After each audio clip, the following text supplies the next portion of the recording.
Hey guys, it's Goosebumps Completionist, and today I'm going to continue on with my Goosebumps The Vanishing episode reviews. And we're going to look at episode 7 titled Welcome to Camp Nightmare. And like before, there is some consternation of perhaps this is a mistitle out there because of some information and episode leaks that happened earlier in the days of the promotional material before the show actually released. Some people were thinking that this episode was supposed to be called Egg Monsters from Mars, but everywhere else calls it Welcome to Camp Nightmare. So until that is actually proven to be the case, it's going to be called Welcome to Camp Nightmare in the handle of this review. And if it changes, I'll change it along with it. So just know that up front. So with that out the way, let's talk about the episode. So this episode I was really jonesing to get into after watching episode 6, which was my second favorite episode of the season. And I think that this episode ended up being, I think, my third favorite because it was just a different feeling episode that I haven't seen done before in this show. And it almost felt completely removed from being associated with Goosebumps. It really felt like some weird 60s dystopian sci-fi thing that I wasn't really expecting to like, but here we are, and I thought that this was a surprisingly pretty decent episode. It's expository like before, but it's also mixed with some, necessary information that you need to know, and we're also trying to wrap up some plot lines and stuff that have been going on that have been more useless information and still kind of are by the end, and we'll get into that in episode 8. But nonetheless, I thought this episode was pretty enjoyable for what it was. Very different for this show, I should say, but I like it. It was a good different, I guess. So, like I've said in all the other reviews, I know some people have been expecting me to, lay into this show, and while I do feel like it's deserved at times, I'm only judging the material as I experience it, and I'm trying to just judge the material and not the parent company like Disney or Sony being involved in making it. I know a lot of people out there just hate this show just for that principle alone, or hate this show for not being an anthology show. I get it to a degree, but it is what it is. I know this show is not made for me.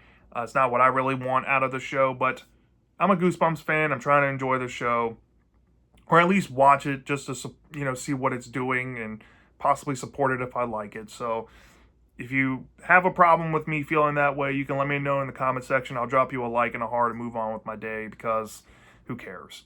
But anyway, let's get on with what this episode is about. So, Welcome to Camp Nightmare starts off with a cold open set back in 1968. And we see that a camp counselor with a group of kids are at this area that used to be known as Camp Night Moon before it was turned into, I think it's called Fort Jerome, or something like that in the actual episode canon after this event. But essentially, the camp counselor is up near the cliffside of the area of the camp, and he's showing these campers what it's like to maybe live on the edge, quite literally, because he's standing on the edge, kind of daring them to come up there with him. And what ends up happening randomly, because plot wills it to, a spaceship crashes down to the rocks below the cliff, and when the counselor hears the noise, he looks over. We see these tentacles come and drag him down, and this makes the kids scream and freak out. And that's essentially the cold open.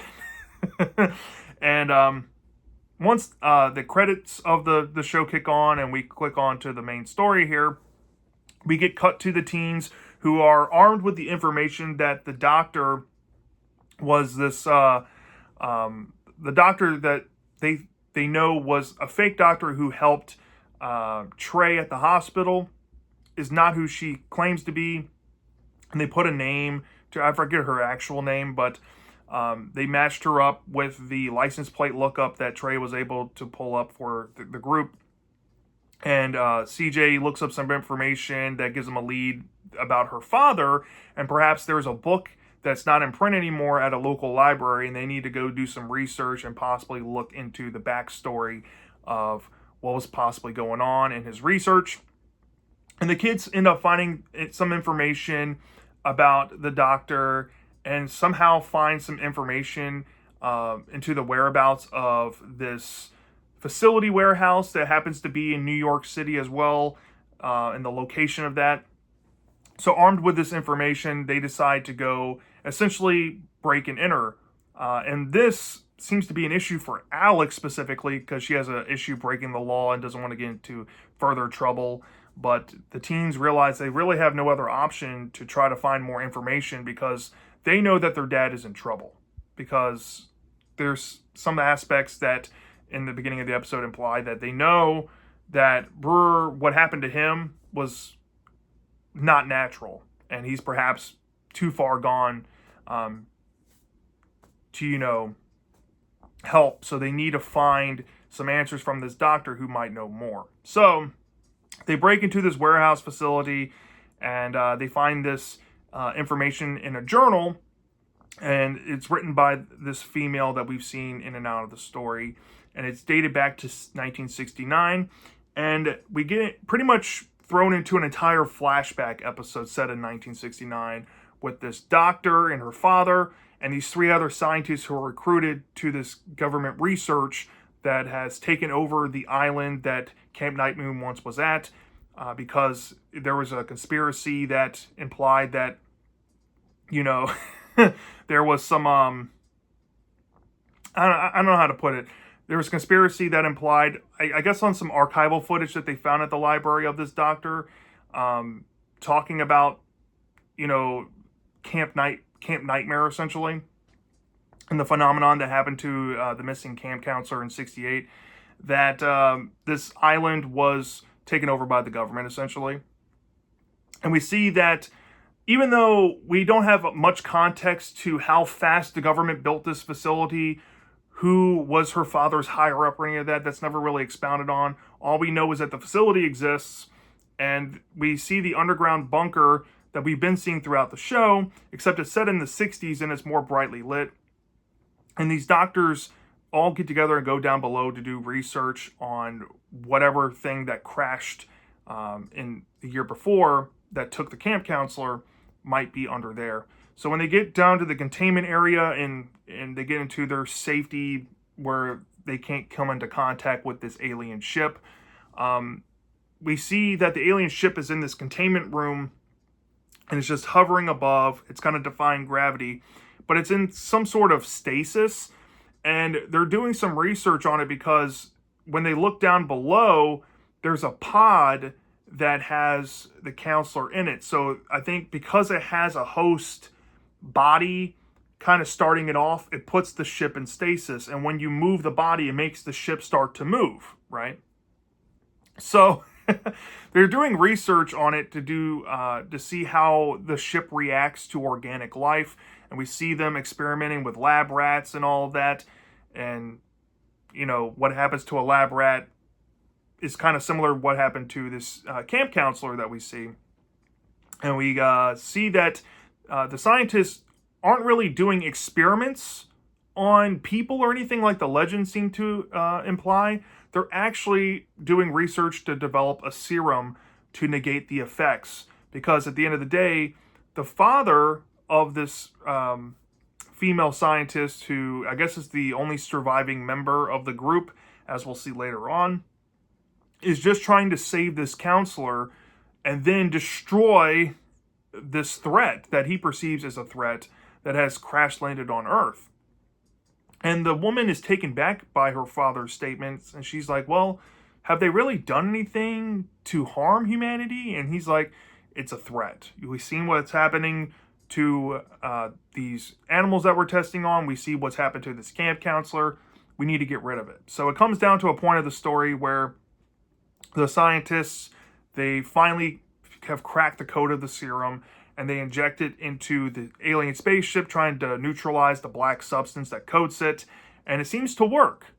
And seemingly, we see there's an implication that the camp counselor possibly is saved, right? But there's a twist that you don't necessarily see coming involving that, because once that information is learned, very quickly, some scientists end up getting ambushed by something.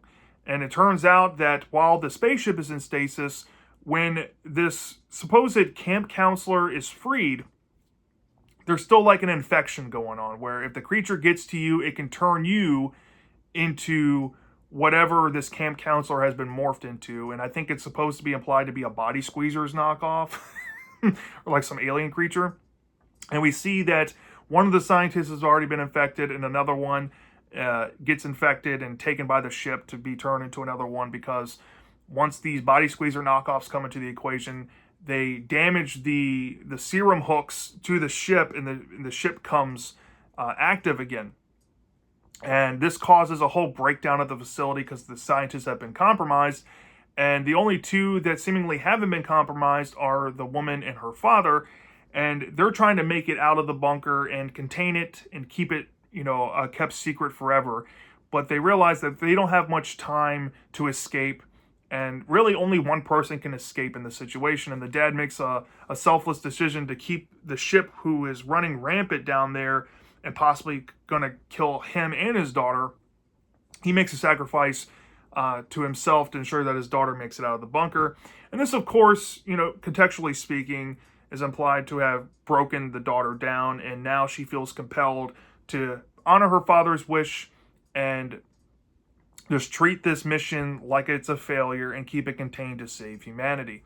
And once the teens learn that information, there's also further information in the journal that they read on with that implies that she's come to this warehouse facility and has kind of taken up shop, and this is where she lives now.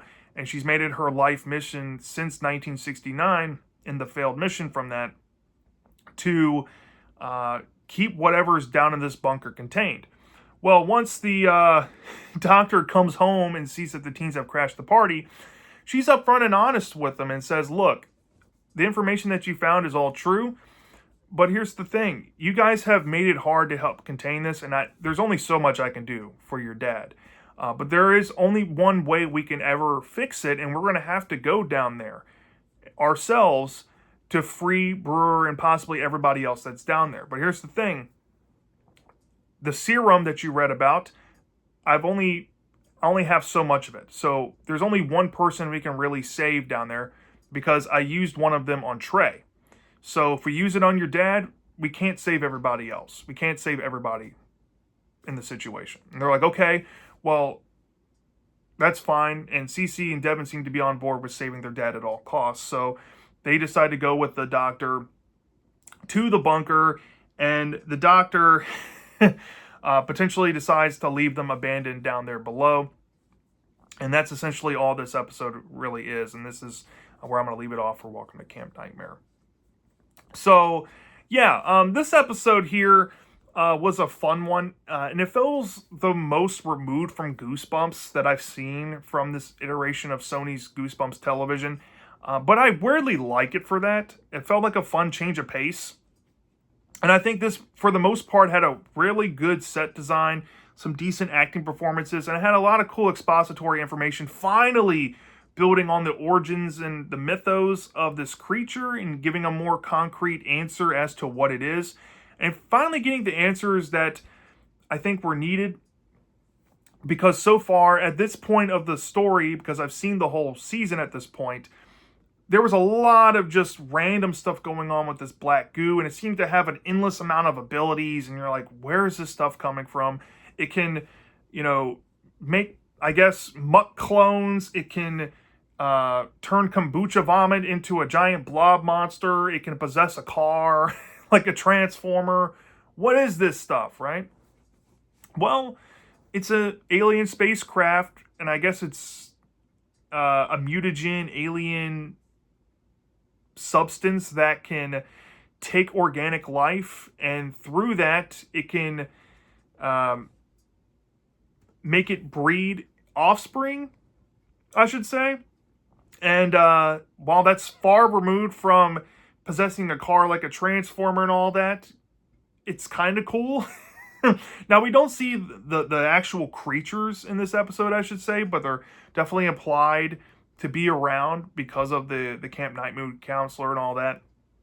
So I don't know. I think the answers we finally got are worthy of what we've been given so far, but there's a lot of unanswered questions that never really get expounded on, even in episode 8, as we'll see in my next review, but I digress. But the stuff here was pretty intriguing. It was, for an expository episode, some useful information that we've desperately needed throughout the show at this point.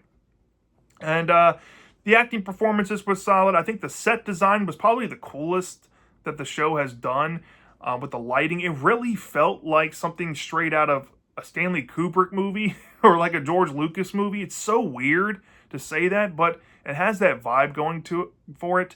And it has like this isolation feel that movies like John Carpenter's The Thing has.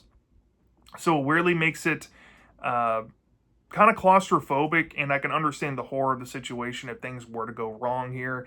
And it's a fine story that keeps a good pace and builds on a lot of things that the show needed built on. So it's a good episode. And for the teen stuff, it finally removes them out of the drama and it actually puts them in the vehicle to get this core mystery finally moving along. And I really enjoyed it for that. Now, when it comes to the negatives, unfortunately, even though there's a good set design and a good idea going on here, this episode is kind of slow.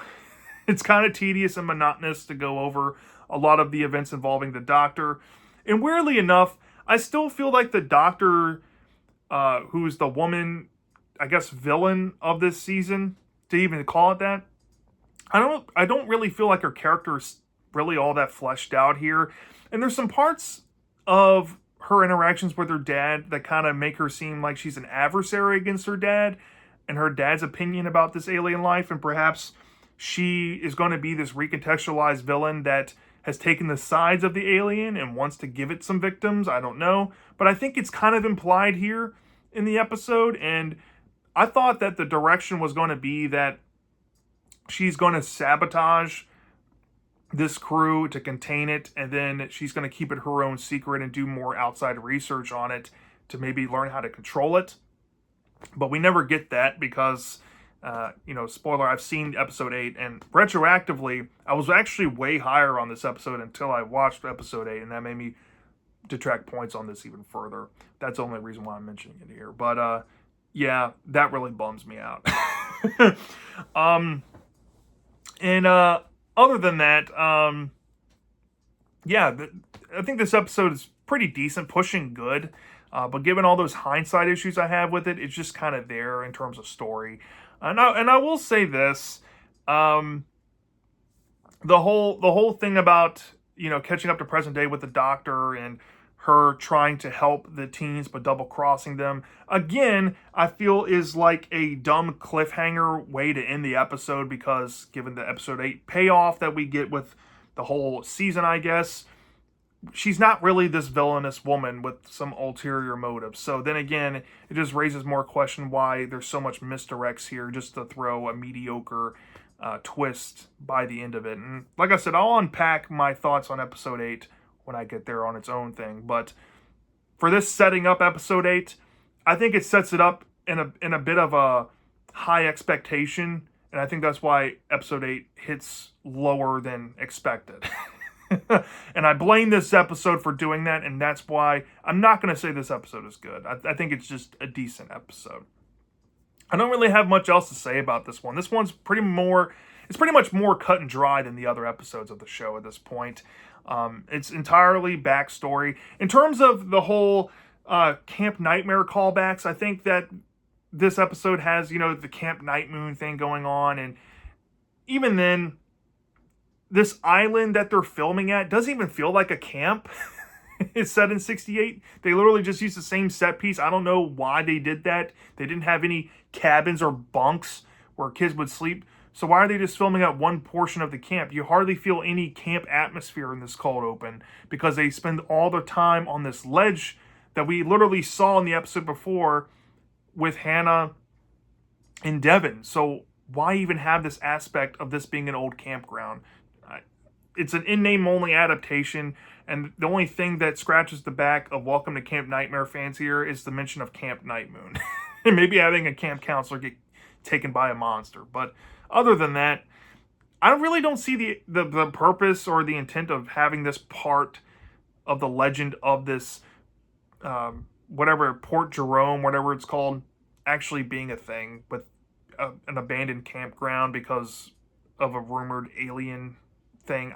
I couldn't tell you why it's here. It's a weird direction. It seems like almost fanficky in nature. Like whoever wrote the script of this show likes all these different books and wants to reference them, but gets so gung-ho on one specific idea that some of this stuff just feels like an afterthought and kind of unnecessary. But, you know, for fans' sake, I like the mention of Camp Night Moon, and that did tickle my heartstrings a little bit. And yeah, that's basically all I have to say about this. If I had to rate this episode from a 0 to 5 star basis, like I said, it's getting a decent from me. And for this show, I don't put kitty gloves on for the ratings because this is made for young adults/adults, so I'm willing to be harsher on it when I can. And I don't feel bad for doing so. I think this episode warrants a 3.25 out of 5 stars for me. Like I said, I think this is my third favorite episode of the entire season. So take that for what you will. And while it does feel like the farthest thing removed from Goosebumps I've seen in this Disney Plus Goosebumps show so far, it wasn't too bad, actually. It's pretty decent, and I had a fun enough time with it. If I had to pick any other episodes besides the Stay Out of the Basement episode and the found footage one to come back to this season for, it would be this one as well. So take that for what you will, but that's just my thoughts on it. So yeah, that's my thoughts on Welcome to Camp Nightmare, aka Egg Monsters for Mars episode.